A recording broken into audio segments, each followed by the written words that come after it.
ऋषि ज्योतिष शिक्षण संस्थान की ओर से। दोस्तों, आज के वीडियो में हम बात करेंगे साप्ताहिक राशिफल के बारे में।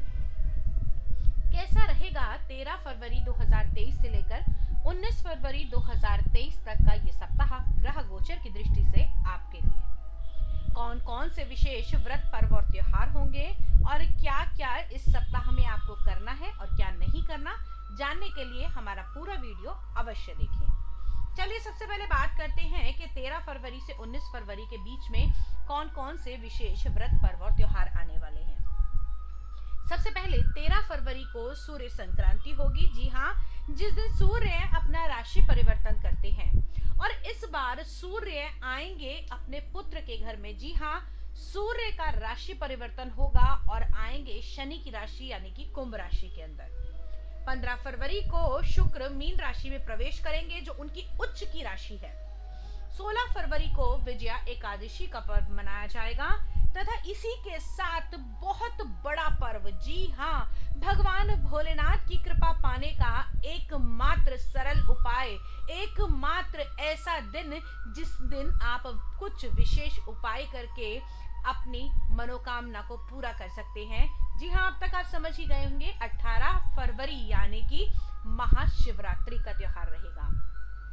ये तो है विशेष व्रत, पर्व और त्योहार। इसके अलावा आपकी राशि पर क्या प्रभाव पड़ने वाला है ग्रहों की स्थिति का, आइए जानेंगे आज के इस वीडियो में। लेकिन अभी आपसे अनुरोध करूंगी कि यदि आप चैनल पर नए हैं और आपने अब तक चैनल को सब्सक्राइब नहीं किया है तो प्लीज सब्सक्राइब कर दीजिए।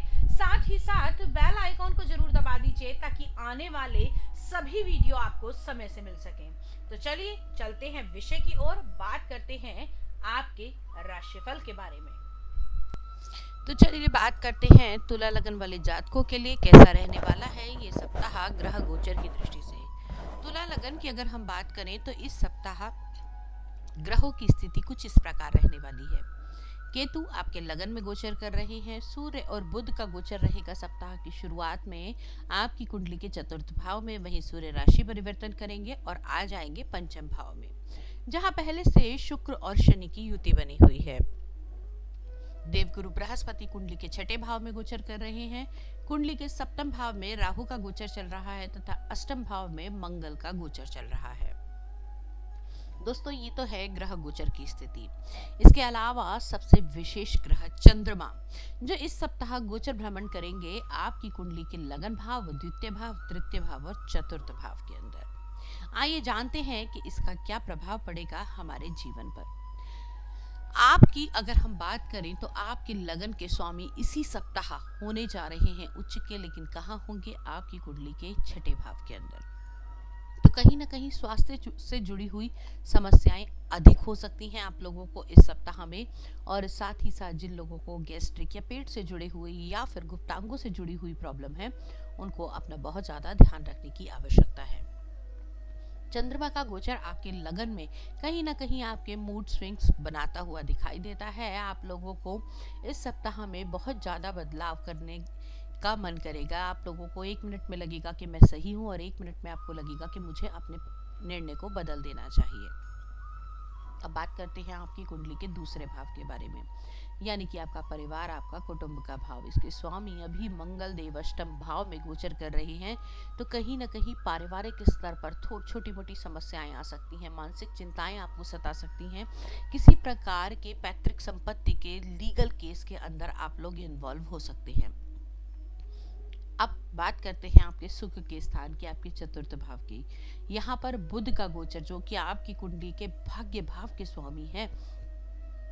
चीजें थोड़ी सी चेंज होंगी इस सप्ताह में। आप लोगों की नए वाहन, मकान, सुख के बारे में चीजें बदल सकती हैं। साथ ही साथ इस सप्ताह में आप लोग कुछ नया ज्वेलरी आइटम भी खरीद सकते हैं। शिक्षा के क्षेत्र में जो लोग ऑलरेडी पढ़ रहे हैं या कार्य कर रहे हैं, उन लोगों के लिए ये सप्ताह सुविधाजनक रहने वाला है। इस सप्ताह में कुछ और अच्छे इम्प्रूवमेंट आपकी लाइफ में आते हुए दिखाई देंगे। जो लोग प्रेम संबंधों में संलग्न हैं, उन लोगों के लिए भी ये सप्ताह थोड़ा सा चुनौतियों भरा हो सकता है, क्योंकि आपके प्रेम के स्वामी या फिर मैं कहूँ कि आपके जीवन साथी के, आपके दाम्पत्य जीवन के स्वामी जो होते हैं वो शुक्र देव माने जाते हैं, जो उच्च के होकर अपने छठे भाव में विराजमान है आपकी कुंडली के।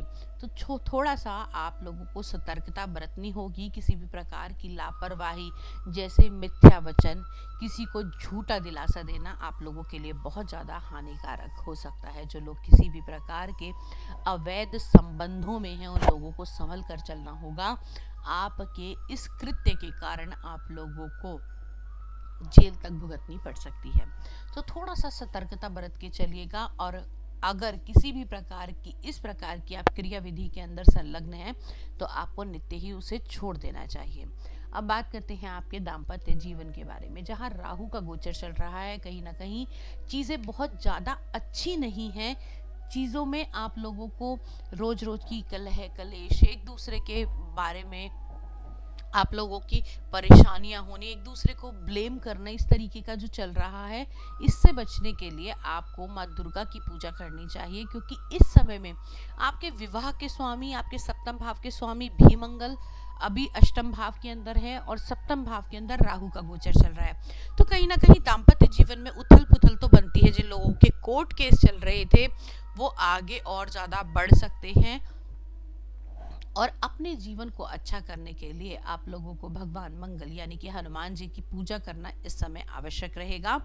अगर आप लोगों को ऐसा लगता है कि बहुत ही ज़्यादा प्रॉब्लम है, तब आप एक मूंगा भी धारण कर सकते हैं, लेकिन उसको धारण करने के साथ साथ आपको मंगल के मंत्रों का जाप भी अवश्य करना चाहिए। अब बात करते हैं आपके फैक्ट्री, व्यवसाय, कारखाने इत्यादि के बारे में। जो लोग किसी भी प्रकार का औषधि का बिजनेस करते हैं, किसी प्रकार का केमिकल का बिजनेस करते हैं, उनके लिए ये सप्ताह बहुत ही शुभ रहने वाला है। साथ ही साथ जिन लोगों का किसी प्रकार का ज्वेलरी का बिजनेस है, या फिर मैं कहूँ कि अगर आप लोग कोई टूर और ट्रैवल का बिजनेस करते हैं, खाने पीने का काम करते हैं, तो आप लोगों के लिए इस सप्ताह में नए बदलाव आते हुए दिखाई देंगे और ये बदलाव आपके अच्छे के लिए ही रहने वाले हैं। ओवरऑल ये सप्ताह अच्छा रहेगा। विशेषकर आप लोगों को अपने पर्सनल रिलेशनशिप पर और अपनी हेल्थ पर थोड़ा सा ध्यान देने की आवश्यकता है। कारोबार की दृष्टि से इस सप्ताह में आपको कोई भी ऐसी परेशानी आती नहीं दिखाई दे रही है, लेकिन वहीं आप लोगों को कोई बड़ा प्रोजेक्ट करते समय, कोई नया प्रोजेक्ट करते समय थोड़ा सा सोच समझकर ही डिसीजन लेकर आगे बढ़ना चाहिए। किसी भी प्रकार का लोन ना उठाएं इस समय में, क्योंकि इस समय में अगर आप कोई लोन उठाते हैं, कुछ पैसा उठाते हैं, तो उसका चुकाना थोड़ा सा डिफिकल्ट हो सकता है। लकी कलर इस सप्ताह आप लोगों के लिए रहने वाला है डार्क ग्रीन कलर और लकी नंबर आप लोगों के लिए रहेगा नंबर 3। दोस्तों आज के राशिफल में इतना ही। अगले सप्ताह आपसे फिर से मुलाकात करूंगी, लेकिन उससे पहले आपको बता दूं कि यदि व्यक्तिगत रूप से आप लोग अपनी कुंडली का विश्लेषण कराना चाहते हैं, हमसे कोई समस्या के बारे में निदान पाना चाहते हैं, या फिर हमारी टैरो कार्ड रीडिंग देखना चाहते हैं या करवाना चाहते हैं, तो साथ ही साथ आप इंस्टाग्राम चैनल पर हमसे जुड़ सकते हैं कपूर वसुधा, और आप लोग हमें मैसेज करके भी अपनी समस्या का समाधान पा सकते हैं। Astrology, tarot card reading, numerology सीखने के लिए भी आप लोग हमें संपर्क कर सकते हैं। आज के वीडियो में इतना ही। अगले वीडियो में आपसे फिर से मुलाकात करूंगी। तब तक के लिए जय मां भगवती।